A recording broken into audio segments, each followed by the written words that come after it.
Oh, here we go. We are back on Moving Forward. I'm joined by Randy McNeely.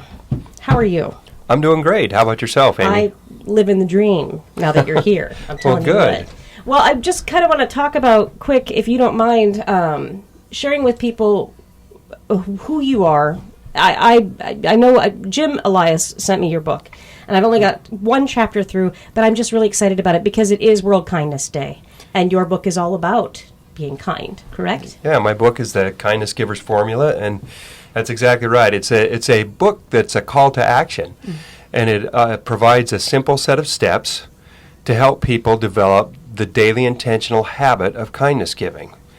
You know, there's so many people out there that are great, good, kind people, but they don't necessarily have the habit of daily intentional kindness, meaning that they get up and think in the morning, okay, I am going to be a kindness giver today. They determine that. That's the first step.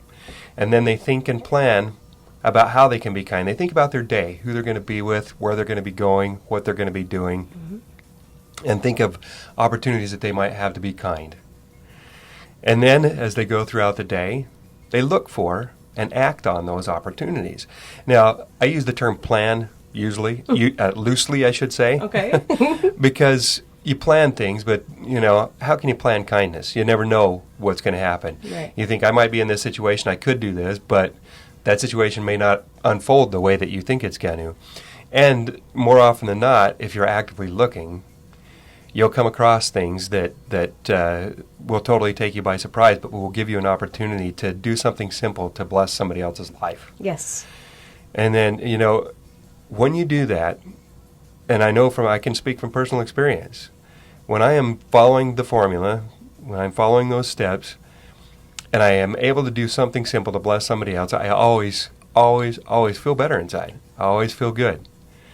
My own personal challenges, which we all have, yes. Everybody has challenges. My own personal challenges are always lightened. Mm-hmm. They're always lightened. And so I can't help but want to invite and encourage other people to do the same thing and say, listen, you know, not from a selfish perspective, but here's just a little benefit that comes Yes. when you're kind. Right. You know, you always feel good, and you can't help but want to do more. That is exactly it. I just for our paper, Voice of Muscatine paper, Yeah. I just wrote a column talking about that.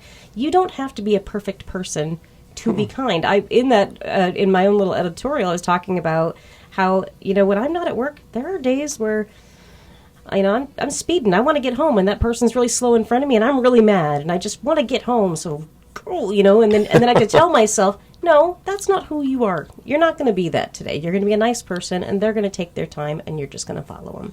And it took years to program myself to do that. Yeah. Because we're so easily riled up these days. Yeah. So to be able to take a step back and go, I'm just not going to do that today. Today I'm choosing to be kind. I'm choosing to be a better person today.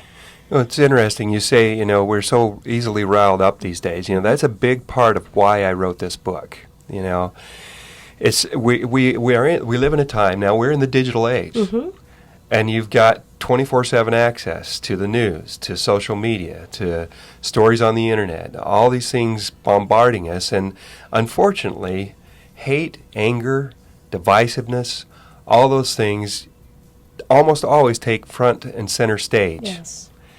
And so what's happening is we're facing a crisis. We're facing, you know, we talk about climate change. We're facing societal climate change on a massive, massive level.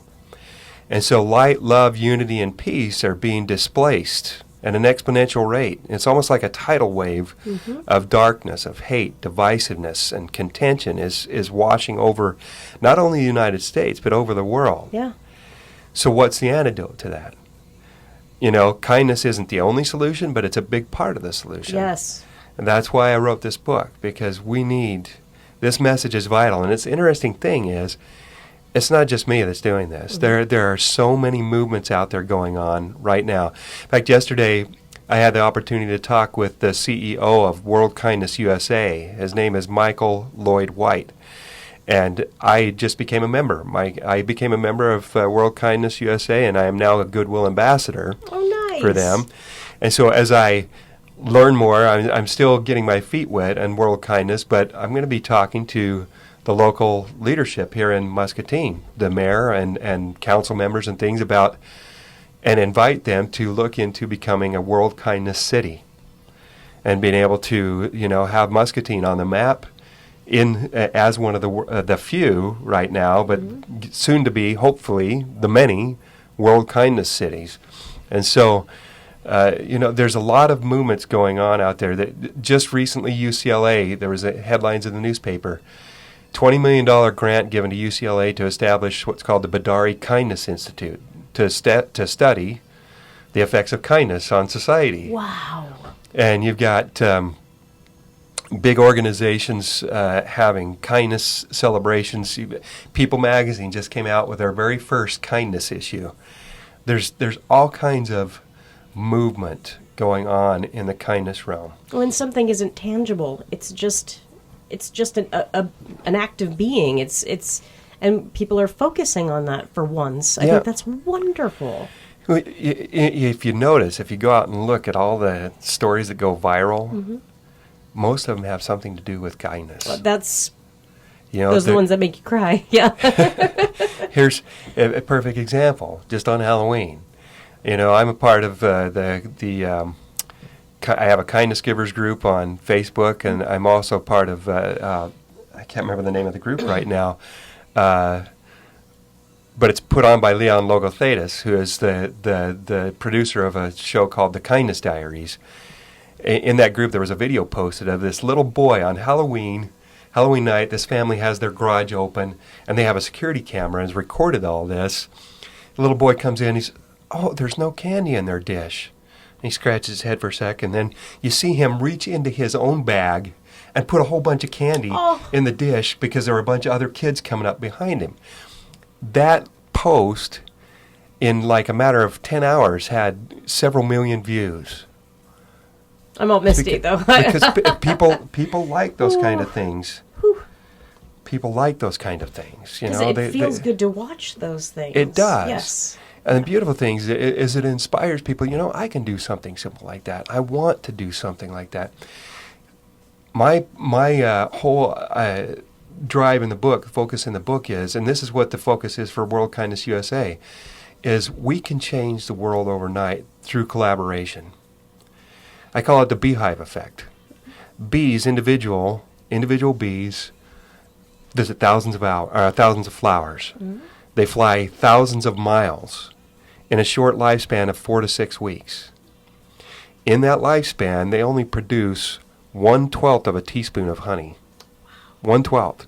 Now, that doesn't seem like a whole lot for an individual bee, but that bee's contribution is vital to the survival of the hive.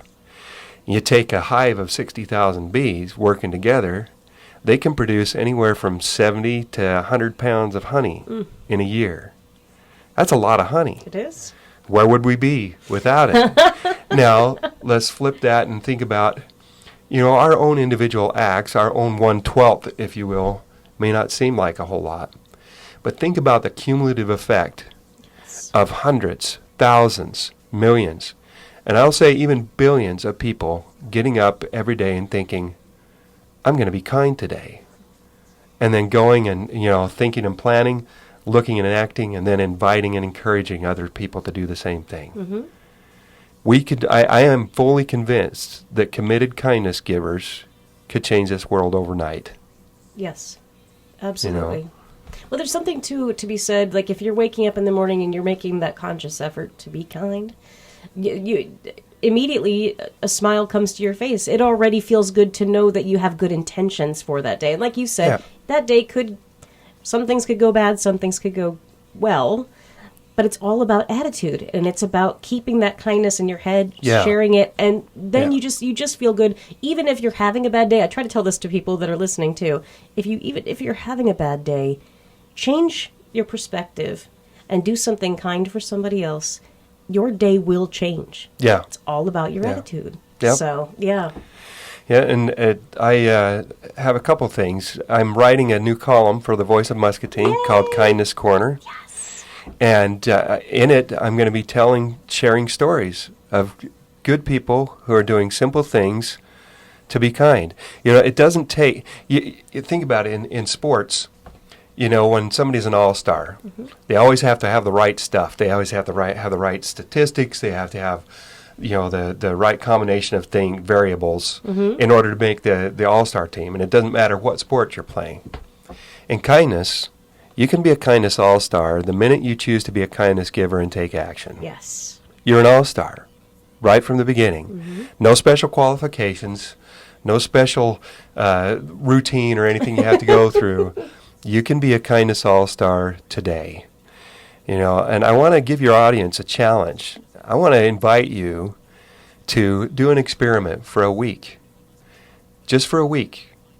And then you're going to like it so much, I'm going to tell you you're going to keep doing it. But invite you for 1 week to get up every day and think, I'm going to be a kindness giver today. Take 5 or 10 minutes and think through, think and plan. Think through your day. Look and think of ways that you can give kindness. Plan on ways you can give kindness. Then as you go throughout your day, look and act. And invite and encourage others to do the same thing. Yes. And I can make you this promise. You will notice things that you have been around you all this time that you haven't ever noticed before. Yes. You'll see all these different things that you didn't notice before because you weren't paying attention. Not that you're not a good person. No. Not that you're not kind. But you'll notice things, because I can tell you that that's true because it's happened to me. That's been my experience over and over again. Yeah. So. Well, you're stopping to smell the flowers. Yeah. You're passing that feeling on to other people too. So. It's an interesting thing. You should bring that up. My dear mother passed away in February of this year. Oh, I'm sorry. And it was a blessing for her. But one of the things that she always taught me, we used to go on walks when I was a little boy, and we always stopped and smelled the roses. Yeah. Always. And she told me, she says, Randy, if you never do anything in your life, always stop and smell the roses and remember the things that are important. It's the best way to put it. This is for you, Mom. I'm trying to be kind because of what you taught me. I want to be the good man that you raised me to be. And I have to say, I have to reach out to give a shout out to my sweetheart. My wife is one of the kindest people on the planet, and she inspires me, and my children too. Yeah. Yeah. Oh, Randy. I'm having a bit of a tear fest over here. No big deal. That's okay. That is true. I lost my mom in 2013, and that's what kind of spurred the beginning of my whole life change, and just saying, all right, I'm not going to waste any more time here. Yeah. So it does make a difference. Well, I just recently, I'm really going through a career change right now. I recently founded what's called Kindness Hunters International. I've got some great partners. We're putting together a reality TV show called Kindness Hunters. And we're going to go around the country and share stories of small organizations that were started by people who have been through some real challenging things, but who, rather than allowing those challenges to get them down, they're used them as stepping stones to build organizations that bless other people's lives.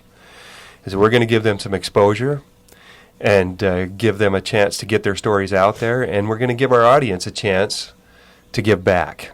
I love that. Absolutely. Very close to getting to the investors that we're hoping to get for it, and we've got a wonderful sizzle reel, and so we're very close. Hopefully, we'll be on the air next year. Oh, see, I'd watch that over Antiques, whatever that show is. I'd prefer something like that just to feel we will definitely stay in touch and keep you updated. Oh, I'd love that. I'd love that.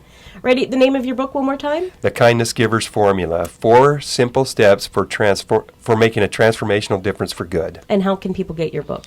Go directly to Amazon, do a search for Kindness Giver's Formula, and Givers has an apostrophe after the S because it's the group, the Kindness Giver's Formula, and do a search for that, and it's right there. You can either get it as an ebook for $4, which is almost the same cost as a cup of coffee. Yeah, you can't beat it. Or you can get the paperback for $7, and it's a simple, easy 45-minute read, but packed with great information and some wonderful stories of kindness in action. So I'm excited to finish it, so thank Well. you very much for allowing me to be able to read it. You're welcome. Thank you. Randy McNeely. Appreciate you having me on. Anytime you want to come back and spread some kindness, that's what we're here for. We All appreciate right. it.